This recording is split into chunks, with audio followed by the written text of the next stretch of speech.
Operation Northwoods, America's own false flag plan. In 1962, the Pentagon's Joint Chiefs of Staff proposed something unthinkable. The operation, codenamed Northwoods, was a written plan to stage violent attacks on Americans and blame Cuba, all to justify a U.S. invasion. The declassified files, signed by Chairman Lyman Lemnitzer, outlined shocking ideas: sinking U.S. Navy ships, hijacking planes, and bombing Miami and Washington, D.C. One draft suggested publishing fake casualty lists of college students to inflame public outrage. Another plan called for blowing up an unmanned drone disguised as a passenger jet, complete with fabricated traveler names. Defense Secretary Robert McNamara rejected the proposal, and President Kennedy soon removed Lemnitzer from his post. The operation stayed hidden until 1997, when the JFK Assassination Records Review Board declassified the documents. Today, it stands as chilling proof that America's own military once considered killing citizens to manufacture consent for war. The Gulf of Tonkin, the attack that never happened. On August 4, 1964, the U.S. Navy reported that North Vietnamese patrol boats attacked American destroyers in the Gulf of Tonkin a second time. President Lyndon Johnson immediately used the incident to push the Gulf of Tonkin resolution through Congress, giving him war powers to escalate American involvement in Vietnam without a formal declaration. There was just one problem: the second attack never happened. Sonar operators misinterpreted radar signals during a stormy night, mistaking weather interference and nervous gunfire at shadows for enemy torpedoes. The destroyer's own captain, John Herrick, sent a message hours later expressing doubts, saying the reports were likely false and recommending a full investigation before any action. Johnson ignored the warning and presented the attack to Congress and the American public as fact. The resolution passed with only 2 dissenting votes, opening the floodgates for massive troop deployments. The truth emerged through the Pentagon Papers in 1971 and declassified NSA documents in 2005, confirming that the second attack was a phantom. Yet it justified a war that killed over 58,000 Americans and millions of Vietnamese. The Pentagon Papers, the Vietnam Lies. In 1971, military analyst Daniel Ellsberg leaked the Pentagon Papers, 7,000 pages of classified documents proving the U.S. government had systematically lied about the Vietnam War for decades. The papers revealed that 4 consecutive presidents knew the war was unwinnable but escalated it anyway, hiding the truth from Congress and the American public. The documents showed President Lyndon Johnson had secretly expanded bombing campaigns and ground operations while publicly promising restraint. They proved the Gulf of Tonkin incident was manipulated to justify war powers. Most damning, the papers revealed officials privately acknowledged the war was a stalemate as early as 1965, yet they sent 58,000 Americans to die while telling families their sacrifices were bringing victory. Ellsberg gave copies to the New York Times and the Washington Post. The Nixon administration obtained an injunction to stop publication, but the Supreme Court ruled 6-3 for press freedom. The leaked papers fueled anti-war movements and destroyed public trust in government. Nixon's administration formed the Plumbers Unit to stop leaks, leading directly to Watergate. The Pentagon Papers proved the war wasn't a tragic mistake. It was a knowing deception that cost millions of lives. The fake testimony for war, Kuwait's PR trick. In October 1990, a 15-year-old Kuwaiti girl named Naira testified before Congress about Iraqi soldiers invading a hospital, ripping babies from incubators, and leaving them to die on the cold floor. Her emotional testimony was broadcast nationwide, helping swing public opinion toward the Gulf War. President George H.W. Bush referenced the incubator story at least 10 times to justify military action. It was completely fabricated. Naira was actually Naira al-Sabah, daughter of Kuwait's ambassador to the United States. She had been coached by Hill and Knowlton, a PR firm paid $10.8 million by the Kuwaiti government to build American support for intervention. The firm arranged her testimony, concealed her identity, and never verified her claims. Investigators later proved the incubator story was false. No hospital records, witnesses, or evidence supported it. Dr. Mohammed Mattar, a doctor in Kuwait during the invasion, confirmed no such atrocities occurred. The truth emerged in 1992 through investigative reporting, but by then the war was over. The fabricated testimony had already accomplished its goal, manufacturing consent for a conflict that killed tens of thousands based on lies delivered by a teenager reading from a script. Cointelpro, the FBI's war on activists. From 1956 to 1971, the FBI ran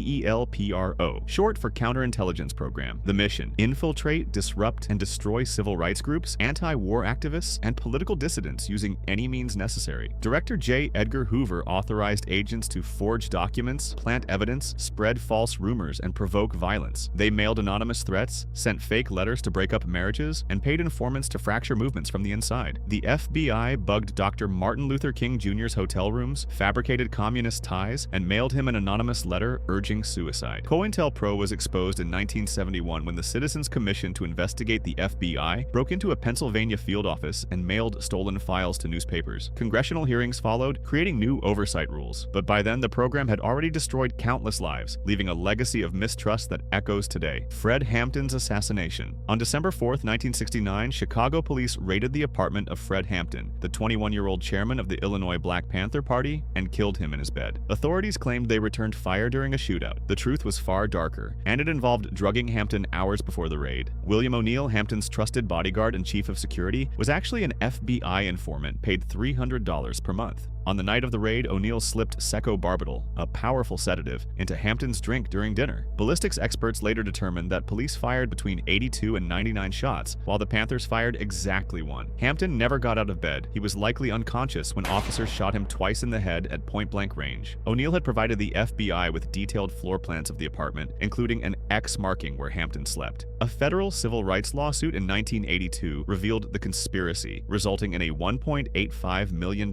settlement. Documents proved the FBI's Cointelpro program orchestrated the assassination, with O'Neill delivering both the drugs and the intelligence. Hampton's murder wasn't a shootout. It was a planned execution of a sleeping man, the FBI's suicide letter to MLK. In 1964, the FBI mailed Martin Luther King Jr. an anonymous package containing surveillance tapes of his extramarital affairs and a typewritten letter urging him to kill himself. The letter, sent just days before King was set to receive the Nobel Peace Prize, called him a evil, abnormal beast and gave him 34 days to take his own life before the tapes would be released publicly. The package was the culmination of years of FBI obsession with destroying King. Director J. Edgar Hoover called him the most dangerous Negro in America and authorized illegal wiretaps on his home, office, and hotel rooms. Agent William Sullivan, head of the FBI's intelligence division, later admitted his team crafted the letter, attempting to push King towards suicide before he could accept international recognition. King's wife Coretta opened the package first and immediately recognized it as a blackmail attempt. The FBI's plot failed. King accepted the Nobel Prize and continued leading the civil rights movement until his assassination in 1968. The letter's existence was confirmed in 1975 during the Church Committee hearings, and the full unredacted version was released in 2014. It stands as proof that America's top law enforcement agency literally tried to drive its most prominent civil rights leader to suicide. Big Tobacco's deadly secret. By the 1950s, tobacco companies had their own research proving cigarettes caused cancer, but they buried it for decades. Internal documents from Philip Morris, R.J. Reynolds, and British American Tobacco showed scientists warning executives about carcinogens, lung damage, and nicotine addiction as early as 1953. Instead of disclosing the findings, the industry launched a coordinated disinformation campaign. In 1954, tobacco executives met at the Plaza Hotel in New York and created the Tobacco Industry Research Committee, designed to cast doubt on emerging health studies. They funded friendly scientists, published misleading research, and told the public that links between smoking and cancer were controversial and unproven. The companies attacked independent researchers, suppressed their own damaging studies, and even manipulated nicotine levels to make cigarettes more addictive. The conspiracy unraveled in the 1990s when whistleblowers leaked thousands of internal documents during state lawsuits. The 1998 Master Settlement Agreement forced tobacco companies to pay $206 billion and release 14 million pages of previously secret files, finally exposing 40 years of lies that cost millions of lives. Sugar's blame game. In the 1960s, the sugar industry paid Harvard scientists to downplay sugar's role in heart disease and shift blame to fat instead. Newly uncovered documents revealed that the Sugar Research Foundation, now the Sugar Association, paid the equivalent of $50,000 in today's dollars to 3 Harvard researchers in 1967. The scientists published a review in the New England Journal of Medicine that minimized studies linking sugar to heart disease while emphasizing the dangers of saturated fat. They handpicked which studies to include, dismissed research connecting sugar to high cholesterol and triglycerides, and never disclosed the industry funding. Dr. D. Mark Hegsted, one of the paid researchers, later helped shape the U.S. government's official dietary guidelines. The strategy worked brilliantly. For decades, public health advice focused on cutting fat while ignoring sugar's dangers, contributing to the obesity and diabetes epidemics. The deception was exposed in 2016 when a researcher at the University of California, San Francisco discovered the payments in archived industry documents. By then, generations had followed nutritional advice corrupted by corporate money, advice that shaped everything from school lunches to food labels. The light bulb conspiracy. In 1924, the world's leading light bulb manufacturers formed a secret secret cartel with one goal: make bulbs burn out faster. The Phoebus cartel, based in Switzerland, included General Electric, Osram, Philips, and other major companies controlling 90% of global light bulb sales. Before the cartel, light bulbs routinely lasted 2,500 hours or more. Phoebus members agreed to engineer bulbs that would fail after just 1,000 hours, creating a standard they called rationalization. They established a Geneva testing lab to monitor compliance, finding any company whose bulbs lasted too long. Internal documents show members paid penalties when their products proved too durable, punished for making something that worked too well. The cartel enforced planned obsolescence through technical committees that dictated filament thickness, voltage standards, and manufacturing specs designed to guarantee failure. The conspiracy collapsed during World War II when international business cooperation became impossible. Investigators later found the cartel's extensive records, revealing years of coordinated sabotage. Today's LED bulbs can last 25,000 hours, proof that the technology always existed to make longer-lasting products, but profit mattered more. Operation Paperclip, Nazi scientists in America. After World War II ended, the US government launched Operation Paperclip, a secret program to recruit over 1,600 German scientists, engineers, and technicians, many of them former Nazis. The goal: beat the Soviets in the arms and space race,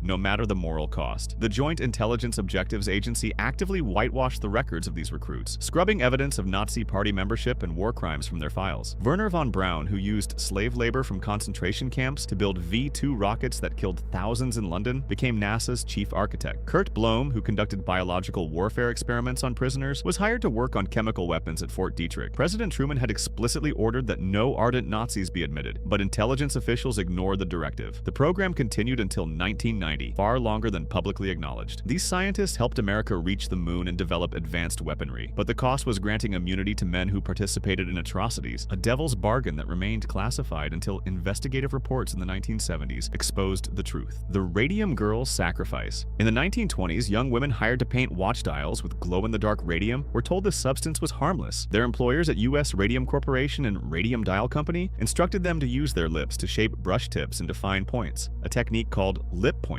that caused workers to ingest deadly radiation daily. The companies knew radium was lethal. Their own scientists worked behind lead shields and used protective equipment, yet they told workers the paint was safe enough to eat. When women began suffering jaw necrosis, their bones literally disintegrating, company doctors blamed other causes like syphilis. Grace Fryer, one of the first to sue, had to search for 3 years to find a lawyer willing to take on U.S. Radium. By the time 5 women took the company to court in 1928, they were too sick to raise their arms to take the oath. Their deteriorating bodies on the witness stand shocked the nation. The lawsuit settled, but most plaintiffs died within months. The case led to occupational safety laws and established the legal right of workers to sue employers for workplace hazards. Dozens more women died from radium poisoning, sacrificed to corporate profits and deliberate lies. Operation Gladio, NATO's secret armies. After World War II, NATO created Operation Gladio, a network of secret stay-behind armies across Europe designed to resist Soviet invasion. But these covert forces did far more than prepare for Russian tanks. They conducted false flag terrorist attacks, assassinated politicians, and manipulated elections to prevent leftist parties from gaining power. In Italy, Gladio operatives bombed the Piazza Fontana Bank in Milan in 1969, killing 17 people. They blamed left-wing groups to turn public opinion against communists. The Bologna train station bombing in 1980 killed 85 people, later linked to Gladio-connected fascists. Similar networks operated in Belgium, Turkey, Greece, and Germany, armed with hidden weapons caches and CIA funding. Italian Prime Minister Giulio Andreotti publicly confirmed Gladio's existence in 1990 after a judge stumbled onto evidence during a terrorism investigation. Parliamentary inquiries across Europe revealed the networks had conducted decades of political manipulation and violence. NATO claimed the program ended, but documents showed it operated until at least 1990, a shadow army accountable to no one, committing atrocities to prevent democracy from producing the wrong election results. Operation Mockingbird,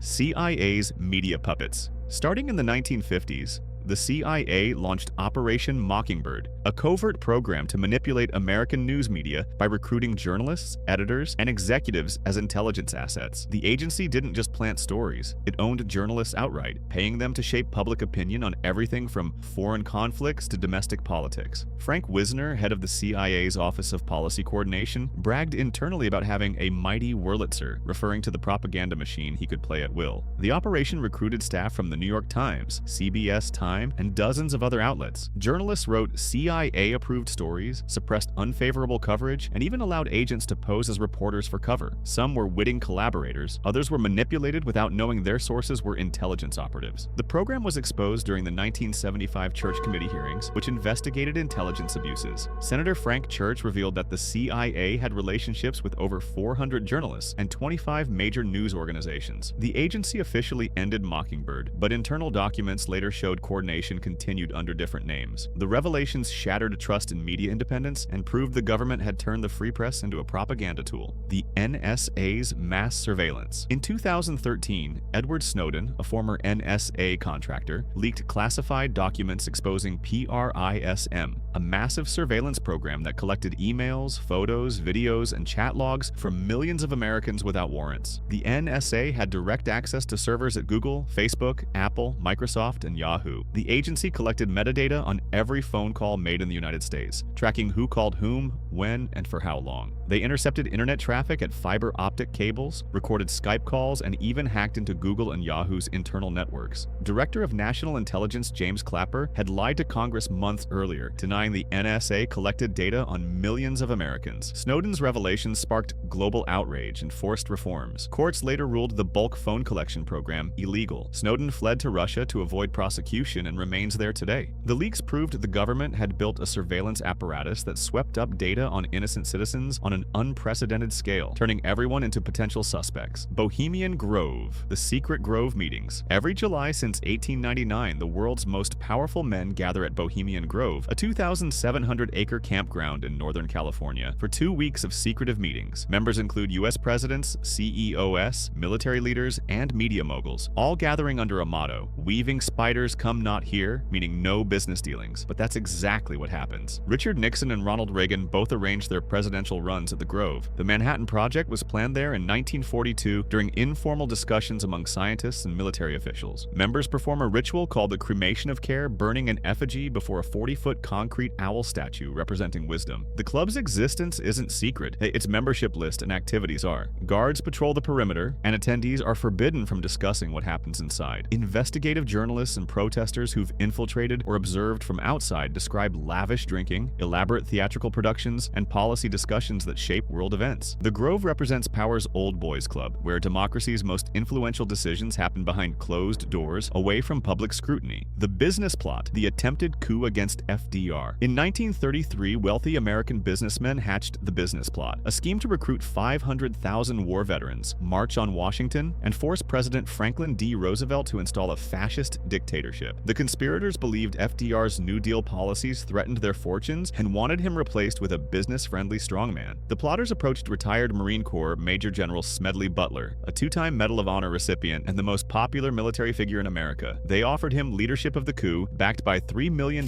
in initial funding and promises of unlimited Wall Street money. The plan involved Butler rallying veterans into a paramilitary force, seizing control of government buildings, and installing a Secretary of General Affairs who would sideline Roosevelt while keeping him as a powerless figurehead. Butler pretended to go along, gathering evidence before exposing the conspiracy to Congress in 1934. The McCormick-Dickstein Committee investigated and corroborated his testimony, confirming involvement from wealthy industrialists connected to DuPont, Goodyear, and J.P. Morgan. However, no one was prosecuted. The committee's final report omitted the names of prominent conspirators, calling them too powerful. The coup attempt was buried in newspaper back pages, dismissed as fantastical, despite sworn testimony proving America's elite had literally plotted to overthrow democracy.